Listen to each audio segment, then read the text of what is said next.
The shoreline of a frozen Lake Ontario is a serene setting for Alyssa Pashong on her journey to recovery. She's a picture of health compared to what she looked like 9 months ago. It was literally a picture of a person that was on death's door. Alyssa overdosed on heroin and crack cocaine in a Tops parking lot in May 2017. Someone saw the then 25-year-old lifeless in her car around 2:30 a.m.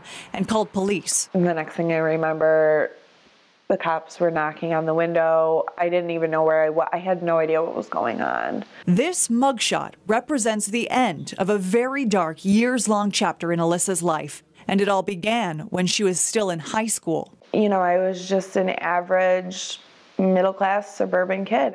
Alyssa's teen years were pretty standard. Field hockey, prom, a boyfriend, and a desire to fit in, which ultimately led her to experiment with prescription pills. Hydrocodone, Oxycontin, you know, just things that honestly kids' parents had at home. They were in the medicine cabinet. That recreational use was made even more accessible in college when doctors prescribed her hydrocodone for a knee injury. She and her boyfriend at the time were taking the pills several times a day.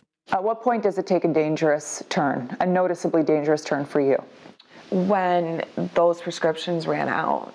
And now all of a sudden I have a big problem. By then, she was desperate to relieve her withdrawal symptoms. Without access to pills, she turned to heroin. I'm going into parts of town that I would never, I stuck out like a sore thumb, but I didn't care about that. And I didn't even realize it. Like I had a mission. I didn't want to be sick. Her perilous transition is all too common. Federal data show about 80% of people who use heroin first misused prescription opioids. And Alyssa's family was naively funding the whole thing out of fear. Well, I tried to make everything right for her. If she couldn't pay her rent, I'd pay her rent. I paid her rent for many years. I leased her a brand new car, and she never made one payment on it. Alyssa's father and mother begged her to go to rehab, but she was an adult in denial. They could not force her into treatment. It was only when she nearly died that she turned a corner, realizing she needed proper help. The same weekend she was found in that Tops parking lot. We get right to our top story now. Disturbing news tonight concerning the opioid epidemic. There were 8 overdose deaths in Erie County. She faced several charges from that night, including drug possession. A judge mandated inpatient treatment. Now I look back and I'm like, well, maybe thank God that happened,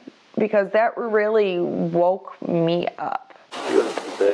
No, it is. It's very nice. Look at the clouds. Alyssa now lives with her dad in Wilson. She's 9 months clean and still goes to regular outpatient therapy.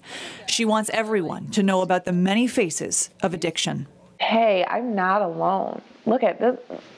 There's places that are made for people just like me, and they're full. I'd like to think that Alyssa's still with us so that she can help in this time of drug addiction.